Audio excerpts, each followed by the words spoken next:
दशमस्कन्धः अथ सप्तत्रिंशोऽध्यायः 37 chapter from sloka 16 चानूरं मुष्टिकं चैव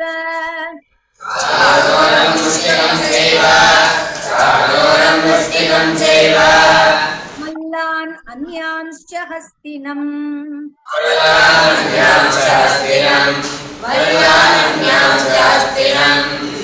कंसं च निहतं द्रक्ष्ये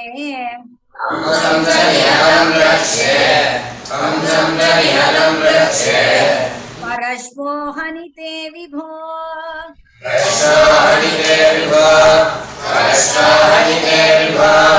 चानूरं मुष्टिकं चैव मल्लान् अन्यांश्च हस्तिनम्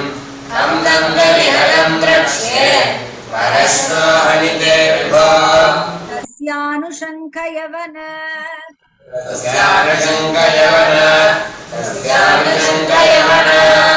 पुराणां नरकस्य च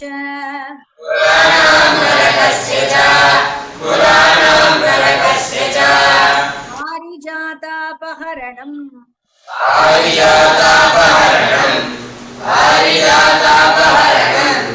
इन्द्रस्य च पराजयम्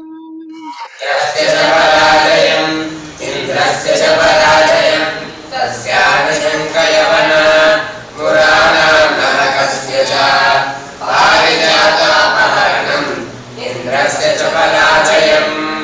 उद्वाहं वीरकन्यानाम्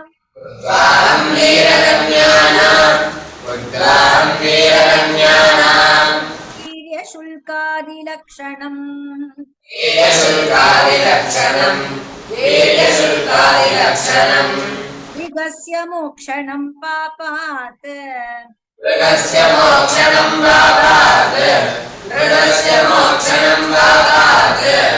द्वारकायां जगत्पते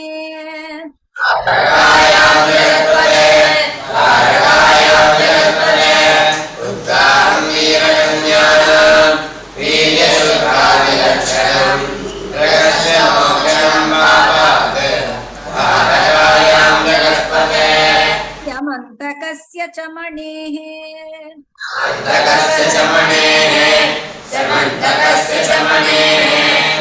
आदानं सह भार्यया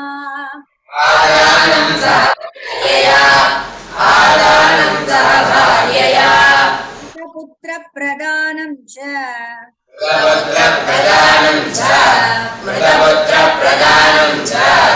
ब्राह्मणस्य स्वधामतः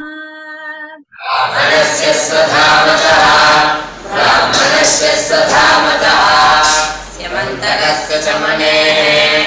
आदानं सह भार्यया मृतपुत्रप्रदानं च ब्राह्मणस्य स्वधामतः पौण्ड्रकस्य वधं पश्चात्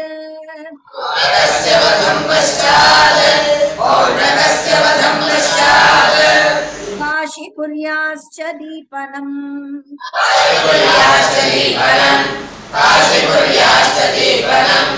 दन्तवक्त्रस्य निधनम्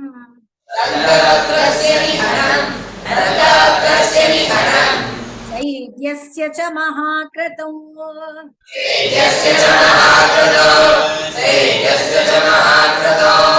पौण्ड्रकस्य वधं पश्चात् काशीपुर्याश्च दीपनम् दन्तवक्त्रस्य निधनम् चैद्यस्य च महाक्रतौ यानि च अन्यानि वीर्याणि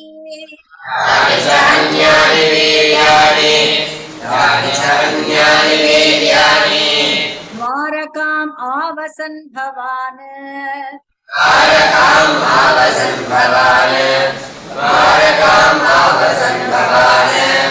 कर्ता द्रक्ष्याम्यहं तानि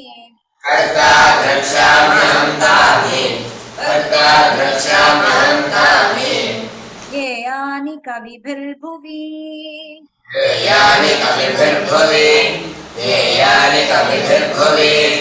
यानि च अन्यानि वीर्याणि द्वारकाम् आवसन् भवान् कर्ता द्रक्ष्याम्यहं तानि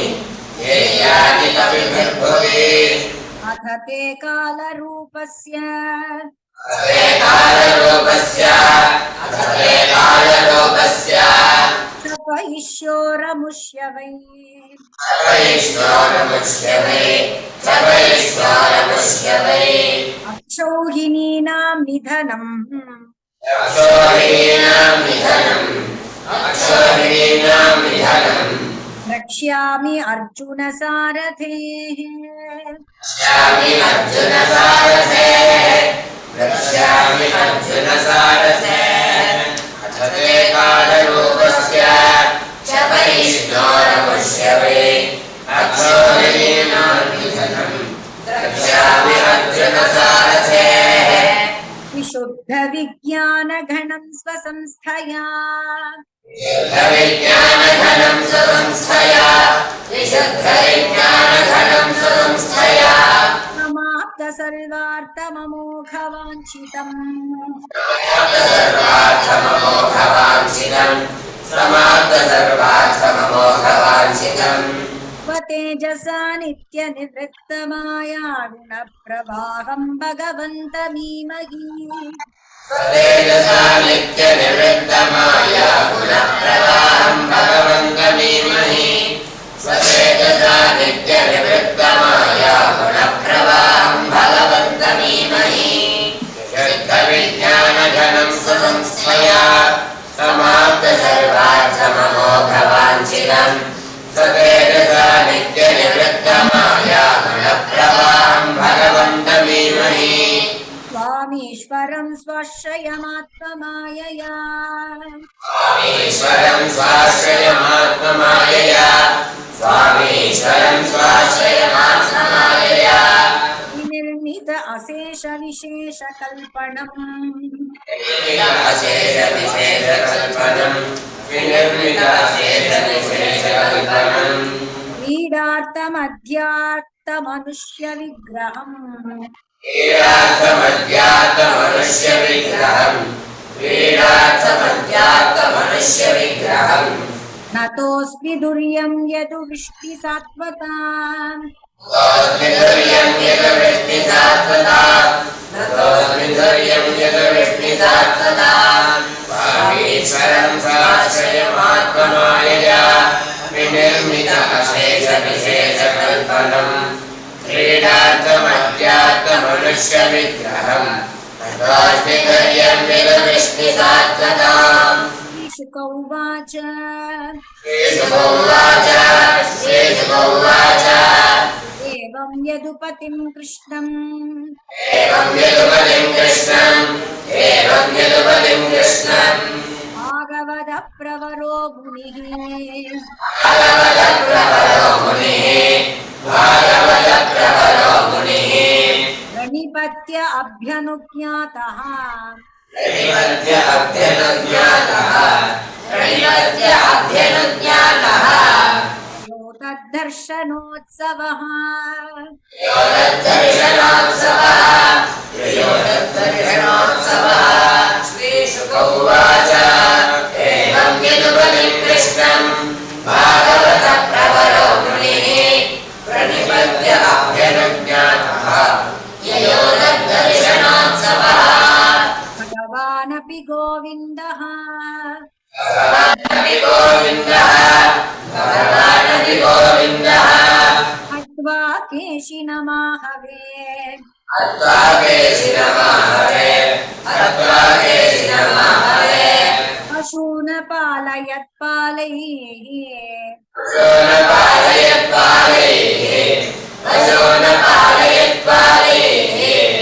नीतैर्रजसुखावहः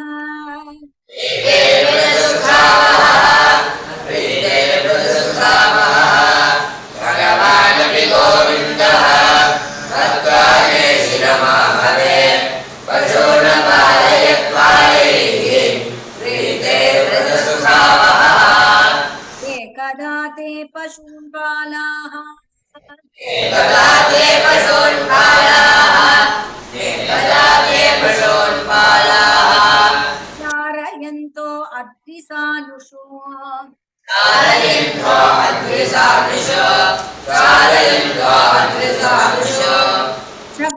चक्रोन्निलायन क्रीडाः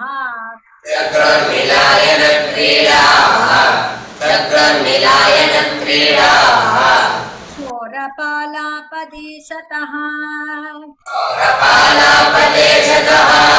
चोरपालापदेशतः एकदा ते पशून् बालाः तारयन्तो अग्निसांशु चक्रोन्मिलायन क्रीडाः चोरपालापदेशतः तत्रासन् कतिचित् चोराः आलाश्च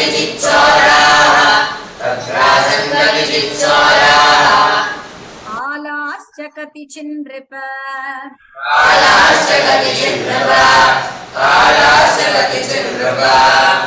ईशायिताश्च तत्रैके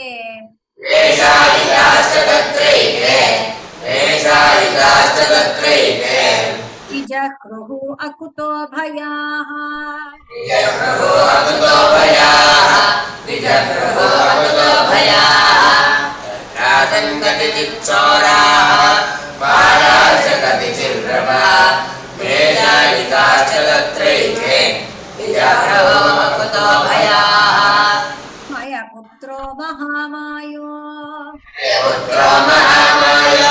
मय पुत्रो महामायो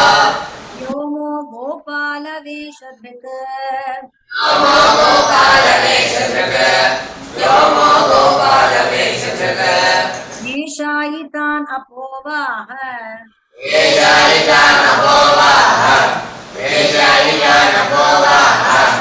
प्रायश्चोरायितो बहून्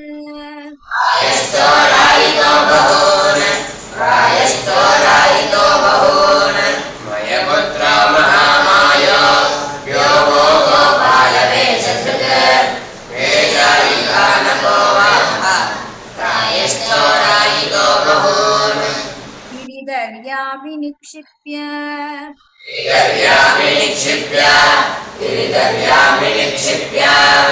नीतं नीतं महासुरः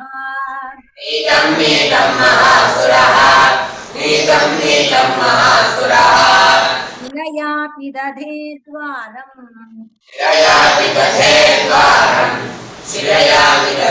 द्वारम् चतुः पञ्चावशेषिताः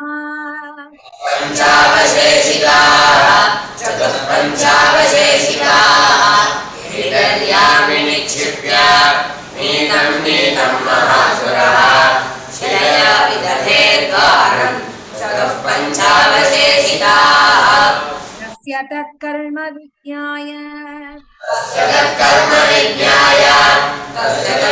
विज्ञाय कृष्णः शरणदः सताम्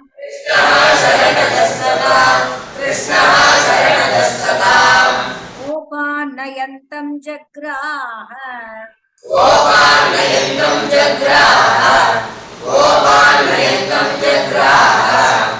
एकं हरिरिवौजसा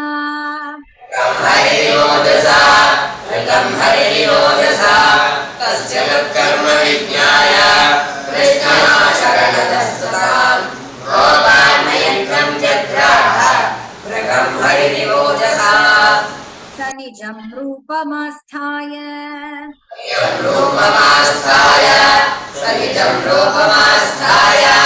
गिरीन्द्रसदृशं बली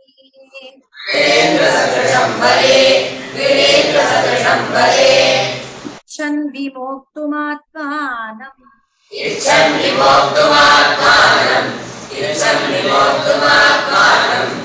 नाशक्नोद्ग्रहणातुरः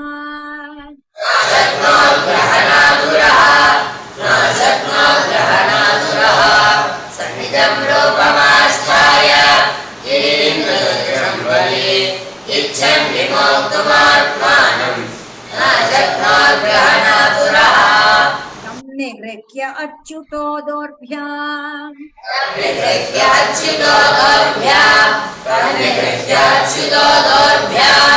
पातयित्वा महीतले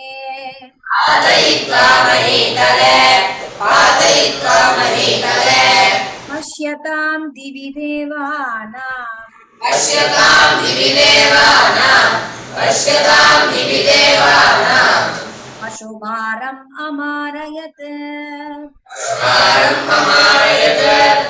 सुकुमारम् अमारयत तं निगृह्य अच्युतो दोर्भ्याम् पातयित्वा महीतले पश्यतां दिवि देवानां सुकुमारम् अमारयत वापिधानं निर्भिद्य वापिधानं निर्भिद्य वापिधानं निर्भिद्य गोपा निस्सार्य कृच्छतः गोपान् निस्सार्य कृच्छतः गोपान् निस्सार्य कृच्छतः सूयमानसुरैर्गोपैः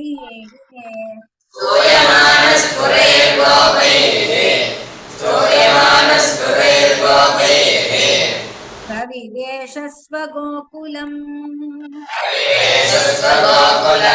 प्रविवेशस्वगोकुलम् गुहापिधानं निर्भिद्य गोपान् निस्सार्य कृच्छतः स्तूयमानस्फुरैर्गोपैः प्रविवेशस्वगोकुलम् श्रीमद्भागवते महापुराणे श्रीमद्भागवते महापुराणे इति श्रीमद्भागवते महापुराणे पारमहंस्यां संहितायां दशमस्कन्धे पारमहंस्यां संहितायां दशमस्कन्धे पारमहंस्यां संहितायां दशमस्कन्धे पूर्वार्धे व्योमासुरवधो नाम सप्तत्रिंशोऽध्यायः